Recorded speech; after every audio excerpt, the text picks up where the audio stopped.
When you are going through anything in your life, trauma, pain, hurt, you think that you're alone. So you don't tell anybody, you wear this mask, you go through a period or a season of isolation because you don't feel like no one will understand you. That was the moment where I said, you know what, Amanda, it's time for you to get up. It's time for you to wake up and it's time for you to move forward with your life. This person is abusive. This is not God's plan for your life. This is not love. This is not what love is supposed to be. Forgiveness is a really big part of your healing. If you can learn to forgive, it takes time, it's a process. If you can learn to forgive and allow those toxic things or that hurt and that pain to be released because it no longer serves you, then you can combat or protect yourself from the bitterness. But I think if you continue to hold it in and not speak about it, not heal from it, not forgive, you will become bitter. What's up, you guys? It's your girl Bianca B, and welcome to the Bianca B Show, where we talk about business, finances, and friendships. I'm super excited about our next guest. She is the founder of She Stories. She's the advocate for women and just uplifting women through traumatic experiences. She is a coach, a speaker, and a host of Dope Confidence podcast. I was honored to be on her show recently, and we just had a good time. So I'm excited to have her on our platform today. I was gonna say doctor, but I'm gonna say Dr. Ehmandah Ramsey. How Well, are you? I'm good, Bianca. What's up? It's good to see you, man. It's been a little bit, but you always like make me laugh and bring me joy when I talk to you. Yes. Our conversation was so good on your podcast. I'm super excited to let Yeah. people know about your story and things like that. So I always like to start each episode with the icebreaker question. So my question for you is, what's one piece of advice you wish someone had given you when you were starting out on your entrepreneur journey? Jeez. That failure will happen, but you can bounce back from the failure. I think Mm. we're not taught that, failure is going to happen. It's inevitable. It will happen, but you got to be able to bounce back from it because if you don't, you will not be pursuing your dreams or your goals in entrepreneurship. So it's Mm. going to happen. Just be able to bounce back from it. Yeah, learning how to pivot is so crucial within this Mhm. space. So kind of give people a little backstory of your journey. You've overcame so much throughout your life. If you could just give us a little, short background of you. Sure. Well, I always talk about, I grew up in church. My dad was a pastor, came from a really great family. But I fell in love with this young guy that walked down the aisle in church. I'm like, who is he? And that began the journey of me going through a lot of trauma in that relationship where I became married and had a daughter. I experienced domestic violence with my husband at the time. And that was a pivotal moment for me. Coming from such a great family, I didn't know anything about. I don't think I hadn't even heard about domestic violence because I didn't know anyone that experienced it. But um, when I was going through it, and even after we broke up and we became divorced, I never told anyone about it. Even while I was experiencing it, I was showing up every single Sunday, playing the piano. I'm a musician, a singer, choir director, doing all those things every single Sunday, and no one ever knew. So I carried a lot of guilt and a lot of shame and fear of judgment. So I think that's kind of the story of my life that kind of catapulted the things that I decided to do as an entrepreneur is providing space, not just for entrepreneurs, but just for women in general. I'm from Michigan, and I've seen a lot of women in my family also get abused. And being very young, not really being familiar with domestic violence or seeing that, growing up. What was your moment where you were like, I need to leave this for the safety of me and my daughter? You know, I think I just kind of got to the point where when he was kind of MIA from home and he decided to step out into another relationship and I was there for a period of time, I was thinking to myself, you know what? I why am I here? Why am I living with his family? I should go home. And I had a really great conversation with his stepfather. And he told me, he said, Amanda, you need to go home to your family. You need to be with your family and always remember that you are in control. I don't care what he decides to do. It's your life. You have to make a decision for you and your daughter. And when I had that conversation with him, that was life changing. That was the moment where I said, you know what, Amanda, it's time for you to get up. It's time for you to wake up and it's time for you to move forward with your life.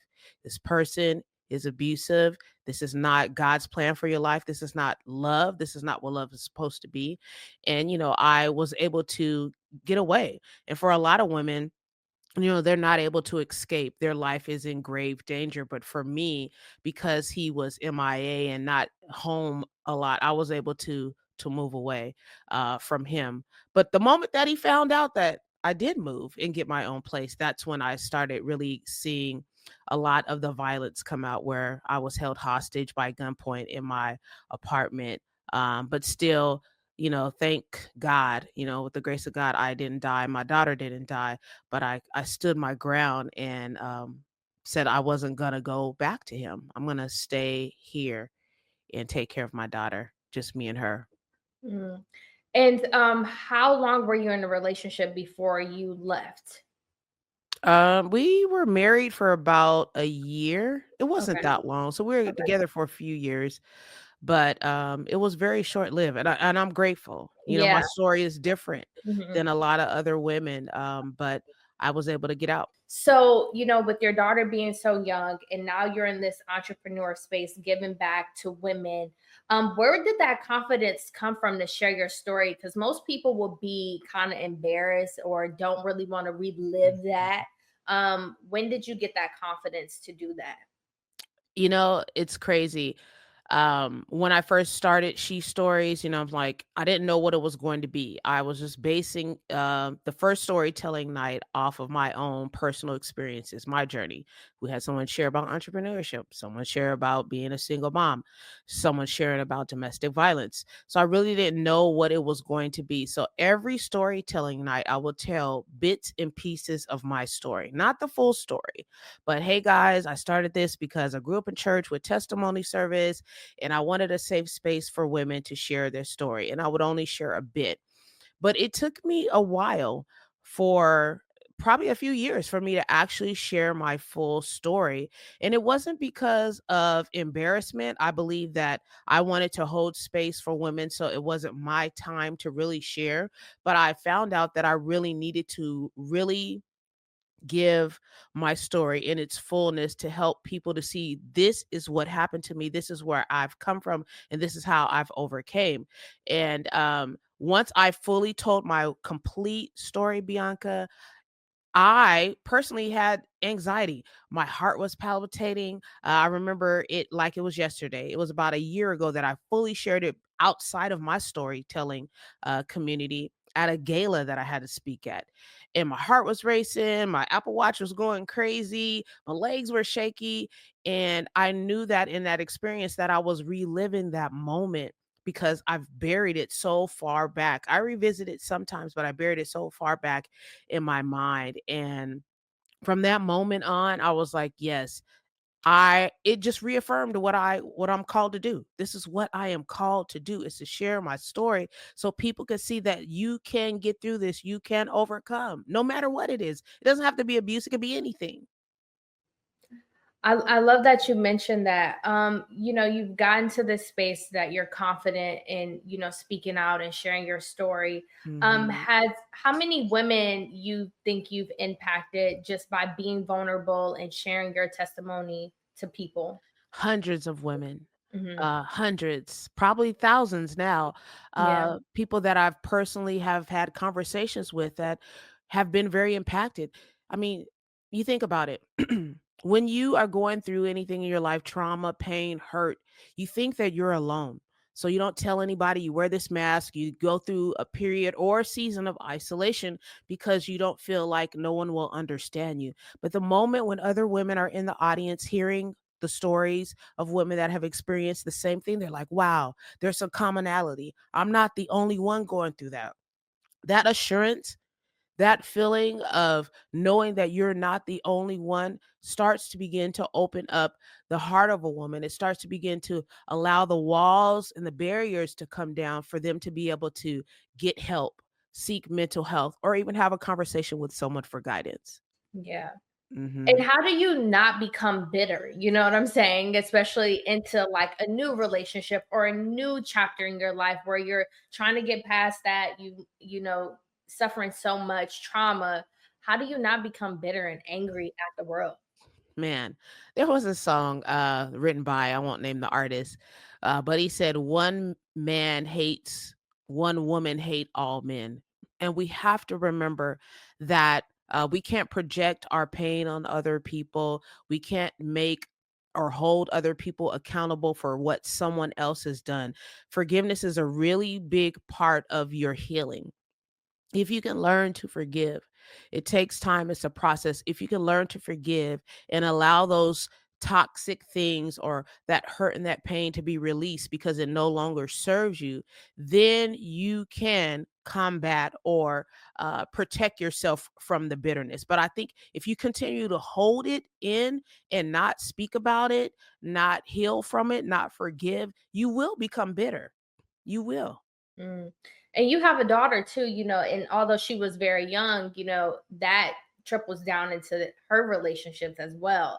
How, Hmm. as a parent, or what advice can you give to other parents with, giving advice to your children about what you've experienced? Because it's very traumatic on the child.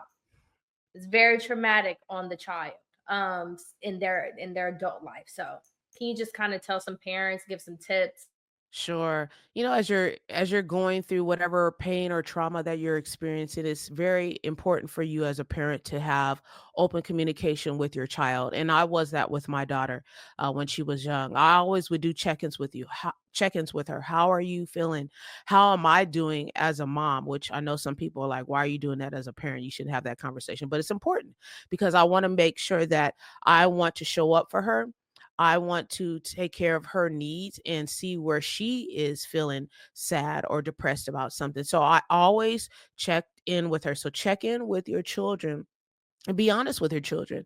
And then if it comes down to another parent, if you're co-parenting, I will never talk about her dad. I will never talk bad about her dad because I wanted her to experience her dad with her own relationship, not our relationship, but with her own relationship. So have open communication with your kids and be there for your children. And if they need help, don't be afraid to take them to therapy.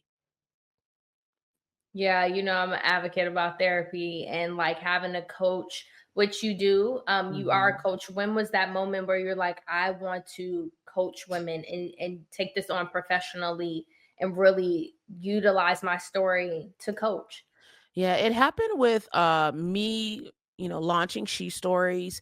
And then I started working at a residential treatment facility for boys where I was doing spiritual care. I was over the spiritual care program, providing life guidance, not for only the boys, but for also the direct care staff and the executive team. And I think when I was working there for about 4 to 5 years, that's when I really started to see the bigger vision of my life and my calling of what I'm supposed to do, which is to help people to see who they truly are. The distorted view, like when you go into the house of mirrors and you look and your body's all distorted and you look all crazy. I know that was brought to me during that period of time at the residential treatment facility is that I am called to help people to see the real, authentic them, not the distorted view that the world has showed you, not the distorted view that other people have said, not even the distorted view that you put in your own mind, the stories that you've told yourself, but it is my calling to help you to see who you truly, truly are. And once that happened, Bianca, I was like, this is what I'm called to do. I know it. I feel it. I get these chills and these I'm just passionate about it. This is what I'm called to do because I've had those moments even though it wasn't open in public where I felt like I don't know who I am. I'm this, I'm that. Really talking bad about myself, speaking bad about myself. And so I had to go through the process of learning to reframe my words, reframe my thoughts, see who I truly am. And that's what is birthed what I'm called to do, what I'm doing now. I love that you mentioned re-shifting your mindset. Was there an author, was there a person that you looked up to that made you want to rechange your mindset, or was it was it God? Man, it was God. You know it was God. Come on now. It truly was God. Like, Yeah. I mean, and of course, we have affirmations that we see on social media, but affirmations do not work unless you do. You can you can be the dopest person in the room, but if you don't feel that you are the dopest person in the room, you'll never move that way. You'll never move forward in your life if you don't feel that you are this person that you are born and designed to be. So it was God, of course. And then I was very affirmed by my parents. Was very affirmed by my parents. And then I took that on and started affirming myself. I love that you mentioned dope because when I did your podcast, I'm like, yo, that was really dope. So talk about the dope concept of your podcast and just tell us a little bit about it. Yeah, well, I love hip hop. I'm a hip hop head, so dope was a very commonly used word in the hip hop culture back in the 80s and the 90s. Um, and when somebody say, "Man, you are dope," that means you are the ish, like you the bomb, like you the best. And so I was like, I want to start a podcast focusing on entrepreneurship and really providing the stories of other entrepreneurs or aspiring entrepreneurs or those that have made it, so to speak, so that they can show other entrepreneurs that you have to believe in yourself and you have to have confidence in your abilities. And if you are still growing in that area, what do you need to do? You need to refine your gift. You need to get some knowledge. You need to take a class certification, go to YouTube University, Google something. Now you can use AI, whatever it is. I really wanted people to hear the stories of other entrepreneurs to know that you can do it too. But you got to believe in yourself and you got to believe in your abilities. Mm. And something I love about you, after scrolling through your social media is that you're also a singer, you play other instruments as well. How are you able to do so many different things? And do you feel like people can utilize all their gifts, being so multi-talented at so many different things? Girl, I'll be tired, not for real. How do I do it? Well, I'm multi-passionate. I'm multi-gifted. Some people have one or two gifts, and some people only just have really one gift. But I'm grateful that I have multiple gifts, and I think our gifts are used in seasons. And because I am believer, I believe that God will use one gift in one season, and not to say that you can't use the other ones, but right now I'm calling you to speak to women. Right now I'm calling you to be on a platform where your voice can be heard by the masses. Now, sure, you can throw singing in there because that's what I was born to do. I'm from a family of singers and musicians. I didn't learn how to do it. It was just a gift that I had, but I believe that that was the vehicle to get me to where I am now. So if you have multiple gifts, you have to figure out what is your purpose and your calling, and then put that gift in the forefront of what you're doing. Build that. And then you can do the other things. Like, I have this little business called Eat Toast where it's gourmet avocado toast with a hip hop vibe. I love it. It brings me joy. Sure, I'm not going to do it full time, but I can pop up and show people, right? I can pop up and do that thing that still brings me joy. So if you're multi passionate, you're multi-gifted, you have to find the harmony. If you're focusing on building a business that's going to bring you money, right, a return on your investment, then you need to focus on that one thing, but still do the things that bring you joy. And going to finances too, as an entrepreneur, what are some things that you've learned and can share to others about finances? Listen, I just said this the other day, you might have to have a full-time job while you grow your business.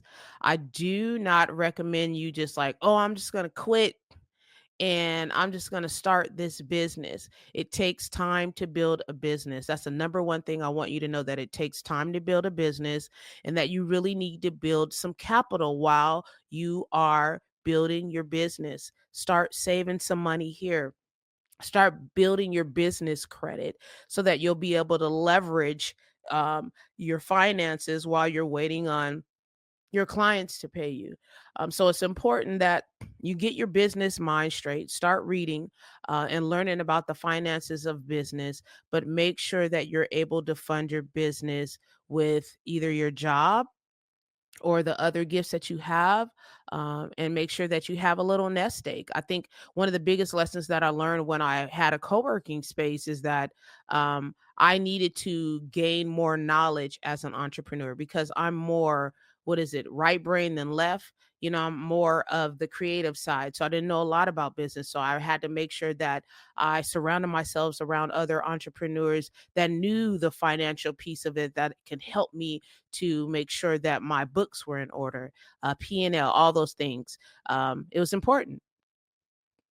I love that you said that because knowledge is key, and sometimes we're good at one thing but not good at the other, and it's really great that you gave that advice. So what's next for you this upcoming 2025? What can we expect from you? Wow, what is next for me? I've done a bit of a shift in my coaching business, still doing women empowerment, but more so holistic coaching, confidence coaching, and visibility. I know that a lot of women have amazing gifts and men as well, but women are my focus. There's a lot of gifts or things that we have that we want to do, and we know it, but for some reason we aren't confident in jumping out and doing it because we have so many people that are doing the same thing we're doing on social media that we kind of hold back. So in this season of my or chapter of my coaching, I'm really focusing on helping women to show up, start showing up, and getting the confidence and the self-belief to show up in their life and in business. I love that. And what does confidence mean to you? Because everyone has their own definition. They do. I think sometimes we mix self-belief and self-confidence. Self-belief is believing in your innate self, who you are, your being, your values. But confidence, I believe, is believing in your abilities and your talents and your skills and your gifts. So you have to be confident in who you are and what you can do. Right? You have to be confident, not in I'm Amanda and I believe in myself. Yes, but Amanda knows that she's really great at this. So I'm going to be confident and assured and just knowing that I'm dope. So confidence is believing in your gifts and your talents and your skills and knowing that those things are valuable. They're worthy. I love that. And so where can people follow you? You can follow me on all socials. Amanda Ramsey is going to be on the screen. Same thing with my website. You can find me there, or just Google my name. You'll find me. You either find music or you'll find coaching or she stories. Thank you so much. It's your girl Bianca B. Make sure you guys follow me at It's Bianca B and at Bianca B Show. And make sure y'all follow her. I love her. She's so dope. Love you, girl. Literally. Bianca beat it,